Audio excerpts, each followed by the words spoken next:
नमस्कार, मैं रीना तिवारी स्वागत करती हूँ अपने आज की इस क्लास में। और हमारा आज का एक क्लास जो है फ्लेमिंगो सेक्शन से बिलोंग करता है, जो कि चैप्टर नंबर 2 लॉस्ट स्प्रिंग से जुड़ा हुआ है। तो इस तरह से आज हम लोग लॉस्ट स्प्रिंग को पढ़ेंगे, जो कि अनिश जैन के द्वारा जो है वो लिखा गया है और बहुत ही प्रेरणादायक कहानी है ये। तो चलिए शुरुआत करते हैं। तो सबसे पहले हम समरी देखेंगे इस चैप्टर का। तो शुरू करते हैं।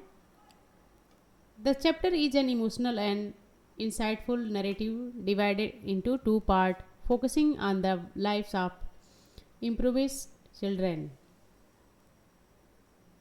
whose childhood spring is lost in socioeconomic exploitation and deprivation।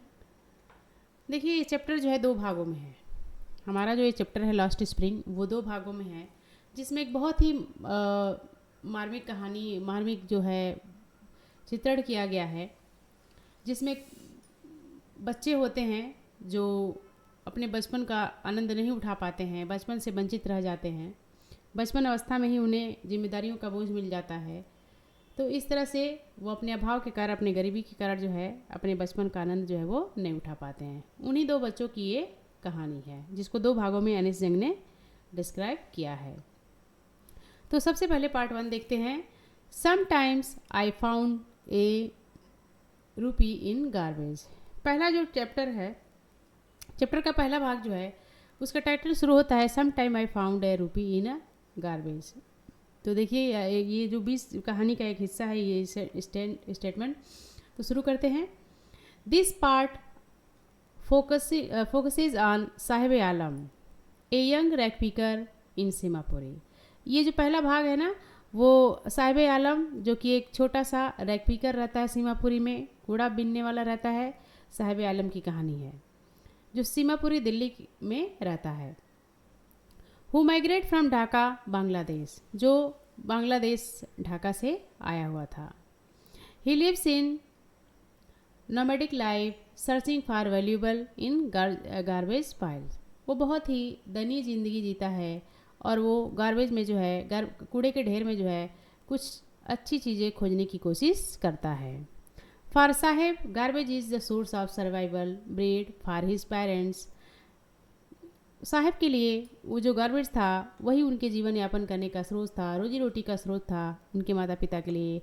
It is the only means of life, यही उनके जीवन का एक माध्यम था। And the author observe that Saheb is trapped in the cycle of poverty. Author ने ये ऑब्जर्व किया था कि साहब जो है वो गरीबी का शिकार है। Though he briefly take up job at a tea stall.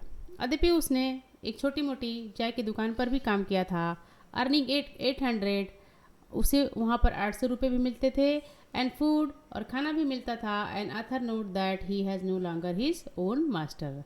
Author ने भी ध्यान दिया था कि जब वो 800 की नौकरी करने लगा था टी स्टॉल पे, तो अब जो है वो अब खुद का मालिक नहीं रहा है, अब खुद की मर्जी से अब कुछ नहीं कर सकता है।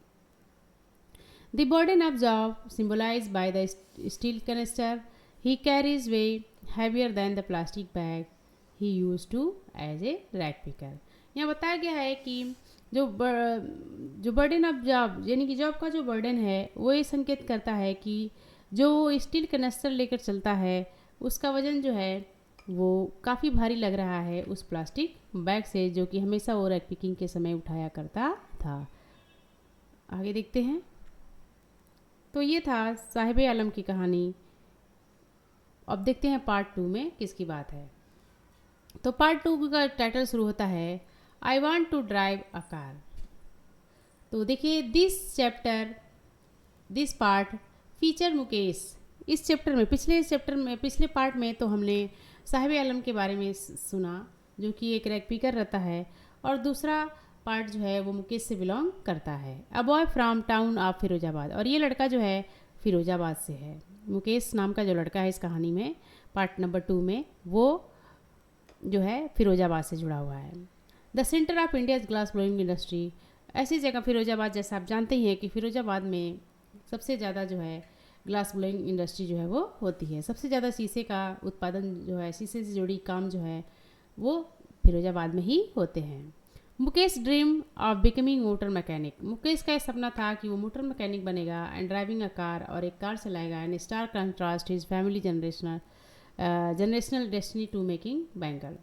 और वो ये सोच रहा था कि अभी तक पीढ़ी दर पीढ़ी उसके घर जो है बैंगल मेकिंग का काम चल रहा था, और अब वो जो है अब वो उन सब कामों को छोड़कर जो है अब एक नया काम यानी कि मोटर मैकेनिक के रूप में काम करना चाहता है। वो ये नहीं चाहता कि उसके जो पेरेंट्स और जो इंसेस्टर जो है वो काम किए हैं वो भी वो करे। The entire town is caught in a vicious cycle, born into poverty, working in a hazardous, unventilated, high temperature glass furnace, often leading to blindness। देखिए ये पूरी जो इंटायर टाउन जो था फिरोजाबाद का, वहाँ तमाम तरह के एक ही तरह के कार्य होते रहते थे। वहाँ गरीबी जो है हटने का नाम नहीं ले रही थी, क्योंकि लोग जो है हमेशा चूड़ियाँ बनाने का ही काम करते थे। उस हाई टेम्परेचर ग्लास फर्नेस पर जो है काम करते थे। अक्सर वो इन सब चीज़ों की वजह से, इस चूड़ियाँ बनाने की वजह से लगातार उन सब चीज़ों के संपर्क में होने से वो अंधेपन का भी शिकार हो जाते हैं। And the cycle is maintenance by the exploitation and middle man, police man and politician. और उनका साइकिल कभी ख़त्म होने का नाम नहीं लेता। उनकी गरीबी का जो साइकिल था, गरीबी का जो चक्र था, वो कभी ख़त्म होने का नाम नहीं ले रहा था। उसकी वजह कुछ और लोग भी थे, जैसे मिडिल मैन है, पुलिस मैन है और पॉलिटिशियन है। ये लोग जो है उनके बारे में बिल्कुल नहीं सोचते हैं, बल्कि उनका शोषण और करते हैं। Unlike Saheb Mukesh saw a flicker of hope. Saheb की ही तरह मुकेश भी जो है एक आशा की किरण दिखाता है and determination of break the cycle by choosing his new profession. और इस तरह से वो गरीबी के या अपने पूर्वजों के द्वारा किए गए कार्य का जो चक्र चलता रहता है पीढ़ी दर पीढ़ी, उसे तोड़ने का काम जो है वो चुनता है, यानी कि वो नया बिजनेस जो है वो चुनता है। आगे देखते हैं। तो अब इस चैप्टर का हम की एलिमेंट देखेंगे, थीम देखेंगे। तो सबसे पहले सेंट्रल थीम देखते हैं, क्या सेंट्रल थीम है इस चैप्टर का, द लॉस्ट स्प्रिंग का। तो देखते हैं, the plight of improvised child whose childhood is snatched away by relentless poverty and exploitation। देखिए इस चैप्टर का जो मेन थीम है वो है कि यहाँ पर ऐसे बच्चों की दुर्दशा को दिखाया गया है जिनका बचपन जो है वो छीन लिया गया है गरीबी और शोषण के नाते। आगे देखते हैं अगला पॉइंट की पॉइंट क्या हो सकता है, पोवर्टी एंड एक्सप्लॉयटेशन, गरीबी और शोषण। आइए देखते हैं। The vicious cycle of poverty is maintained by the debt, social stigma, and necessities of middlemen, police, and bureaucrats, and prevent the poor from organizing। तो इस तरह से अगला पॉइंट जो है पॉवर्टी और एक्सप्लॉयटेशन है, जिसमें जो है कुछ सोशल चीज़ें होती हैं, सामाजिक चीज़ें होती हैं, कुछ मिडिल मैन होते हैं, कुछ पुलिस मैन होते हैं जो इनको आगे बढ़ने से रोकते हैं, और इस तरह गरीबी का चक्र जो है उनका मेंटेन बना रहता है, इनकी चलता रहता है। अगला पॉइंट है साहिब्स डिलेमा पार्ट 1।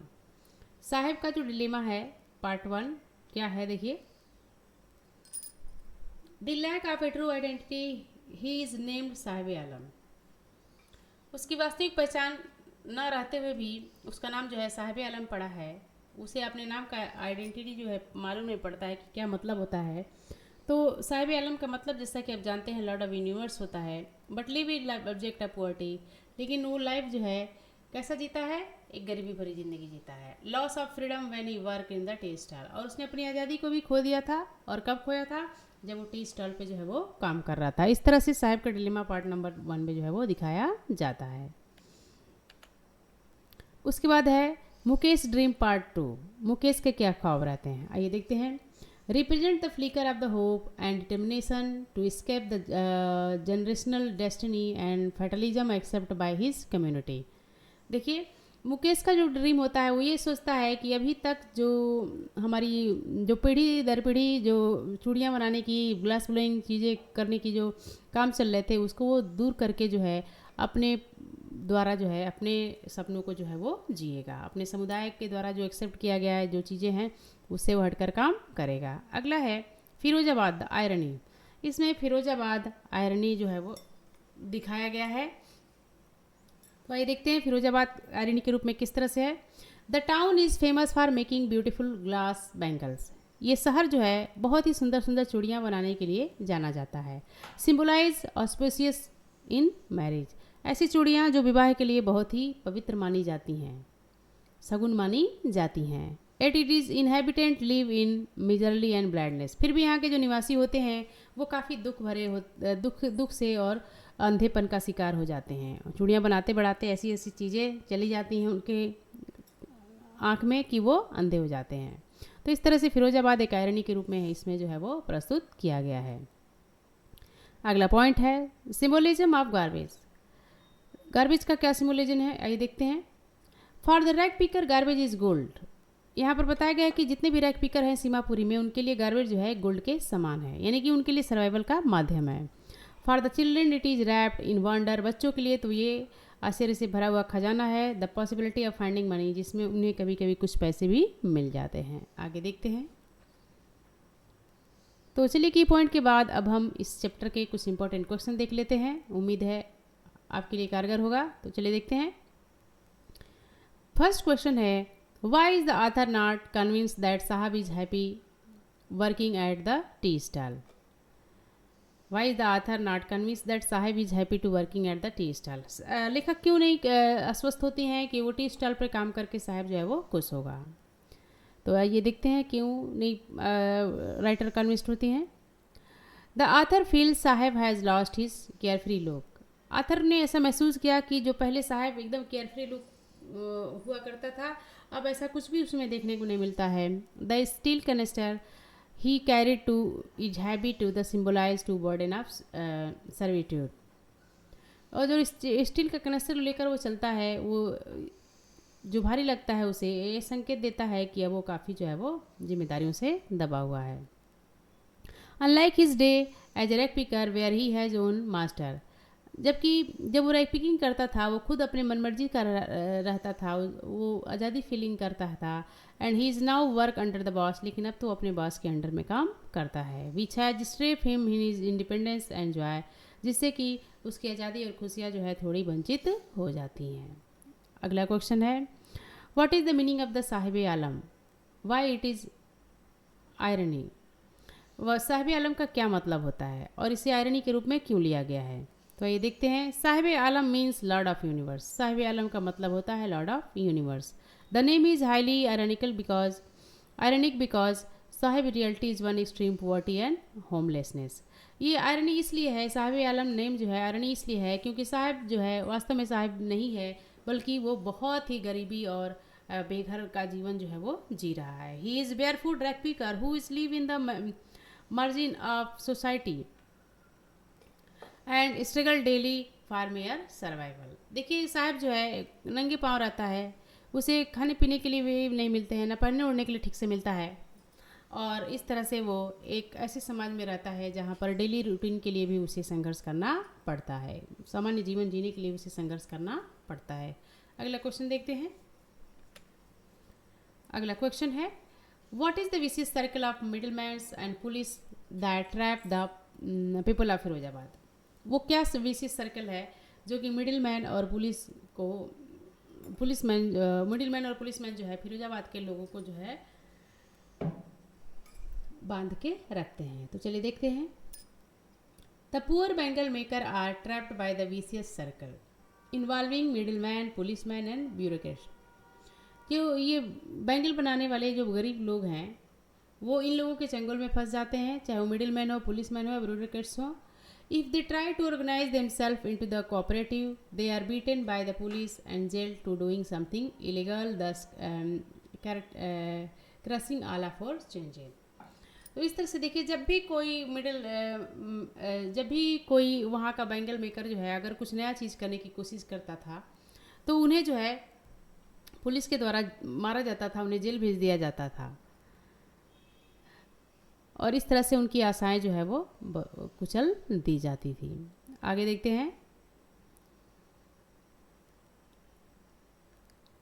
अगला क्वेश्चन है चौथा, what explanation does the author give for the rack picker remaining barefoot. What explanation does the author give for the rack picker remaining barefoot. जो रैकपिकर होते हैं नंगे पाँव रहते हैं, उसके लिए आथर जो है क्या एक्सप्लेनेशन देती हैं, आइए देखते हैं। The author is initially told by Sahab that going barefoot is a tradition.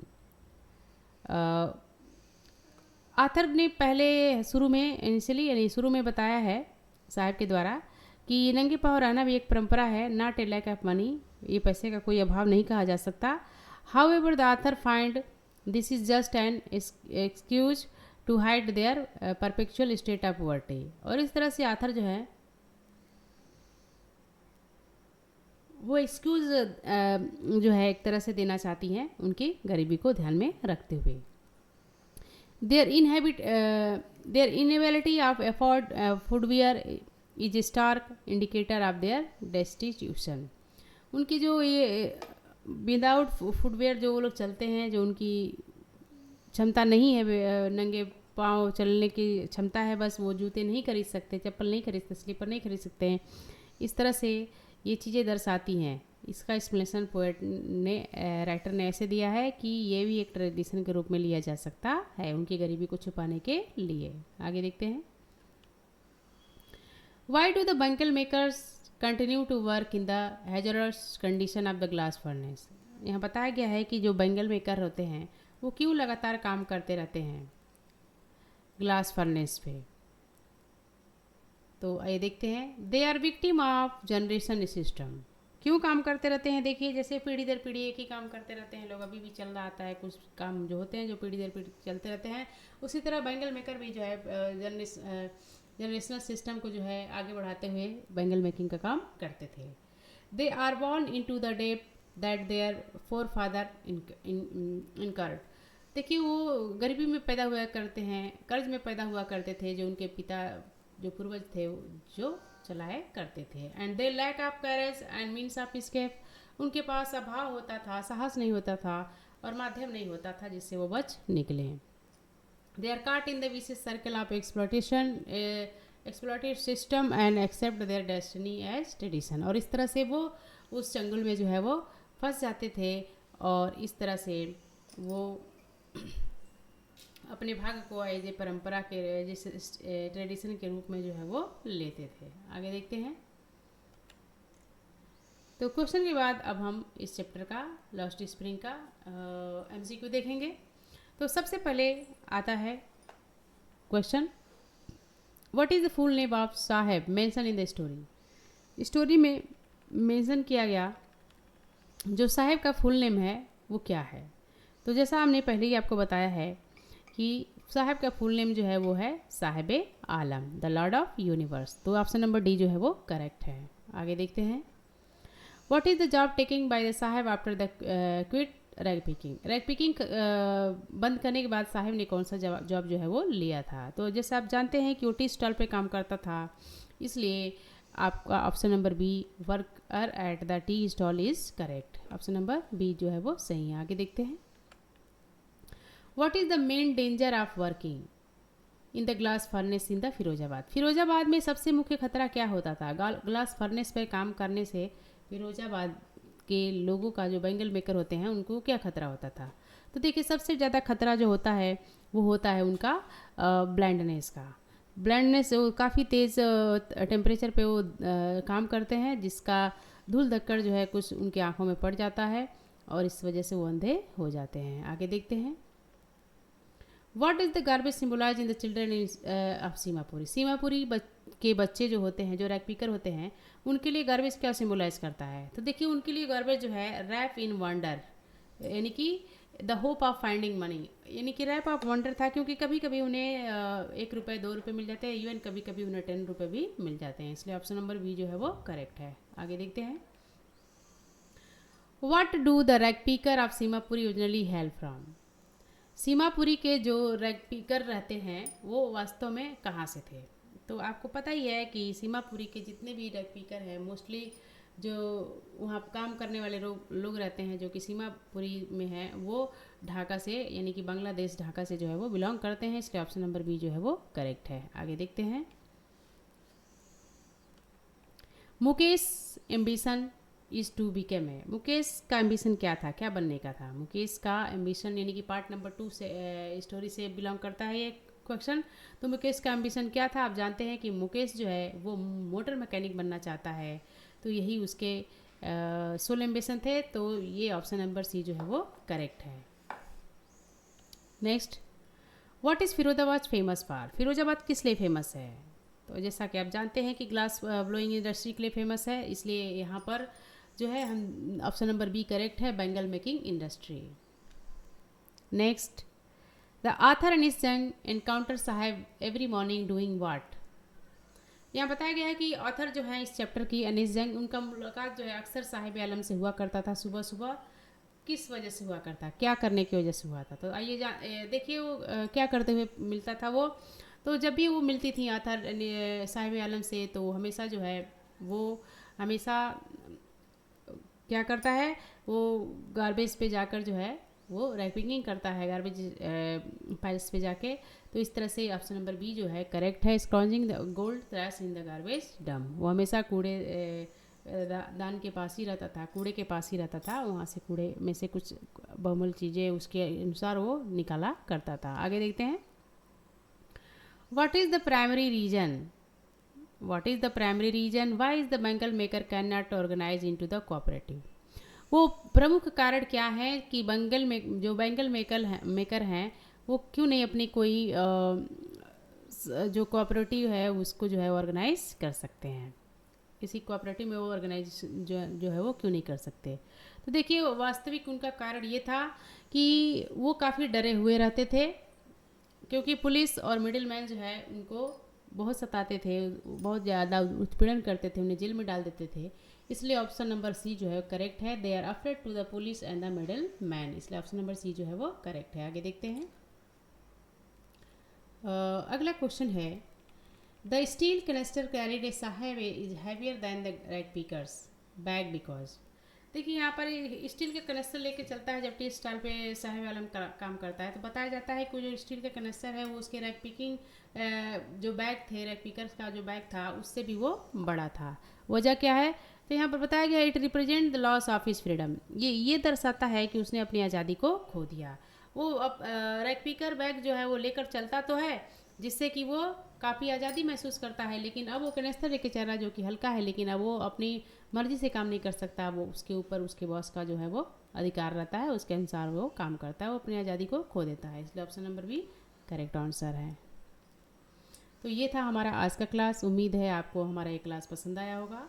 Video को अधिक से अधिक लोगों तक शेयर करें, सब्सक्राइब करें और वीडियो को पूरा देखें। तब तक के लिए धन्यवाद।